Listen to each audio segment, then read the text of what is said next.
What's good, guys? We're back at it again with another video. As you can see from the title, we got Dereck Lively today, 7'1", 215 out of Pennsylvania, and the current #2 player in the class of 2022.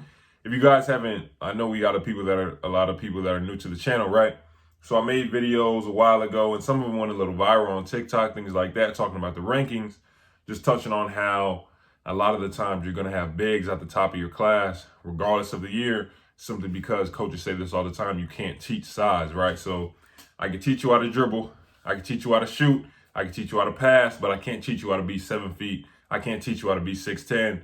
And that's kind of like why you're always going to have bigs or versatile forwards that are 6'9" at the top of your class, because in terms of potential, a 7-footer who can do a lot of things is going to have more potential than a player that's 6'4". Obviously, as you can see with KD, no one can stop him because he's that tall and he can do everything, right?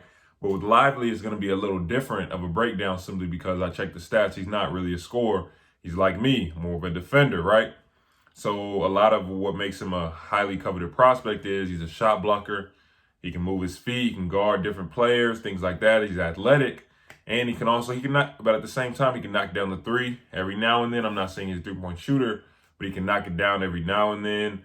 But I'm excited to see this one simply because, I recognize myself in this. I played like this, so I'm not going to hold you guys up any longer. Let's go. This play is a great example of why Dereck Lively is such a highly touted prospect. To have a 7-footer that can get a great contest on a 3, sprint the floor, and then get an oop on the other side of the court is big time.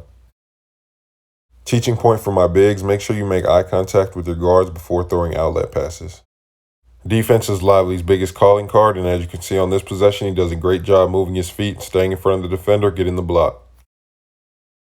For my bigs, the general rule of thumb when getting a switch is to be able to stay with the guard for at least 3 dribbles, and Dereck Lively does a great job again moving his feet, forcing the guard into a tough 3. He is a footer, but nevertheless, great finish through the contact for the and 1. He's also a factor on the offensive glass. Even though he misses this initial putback, there's a reason why I say to always stay in the play. He gets the ball back, dunk. Again, his versatility on the defensive end, being able to switch on the guards and force them into tough shots, is one of the reasons why he's such a highly touted prospect. Not to mention, when you give him an open 3, he has no problem raising up and knocking it down from time to time. This is another one of those sequences I was talking about earlier, to be able to get the block, sprint the floor, stay within the play, and be able to convert the oop on the other end. Simply put, there aren't many 7-footers like that. Okay, so Lively, like I said at the beginning, a lot of the times when you have 7-footers, things like that, they're always going to be at the top of the class, simply because, like I said, you can't teach size, right? So especially with the ESPN rankings, Cardi says this all the time, they're looking at production and potential, right? So if you're below probably about, if you're a shorter player, they rank you off of production. But if you're a taller player, a lot of the time they rank you just off potential, simply because I don't know what the exact figures are, but like the chances of making it to the league once you pass 6'10", because it's already 1% of 1%. But once you pass like 6'10", I think the chances are like way better, right? So that's why they project, especially with footers, because there's a good chance, most likely, you're going to make it to the league. Even if you really don't hoop in college for real, you can play okay, but you're 7 feet tall. There aren't a whole lot of 7-footers in the world to pick from that are also coordinated, that can chew gum and walk at the same time. So most of the time you are going to make it to the league. But from Lively specifically, like I said, plays like me, right? More defense than offense. More blocking shots, rebounding, getting your points off the glass, oops, things like that. So as you saw in the game, right? Most of the clips that I showed you were defense, right? So one thing that I do want to talk about, especially with my bigs, Lively does this all the time. He has Jalen Duren on his team. He did this all the time. Both of them, they wall up, right?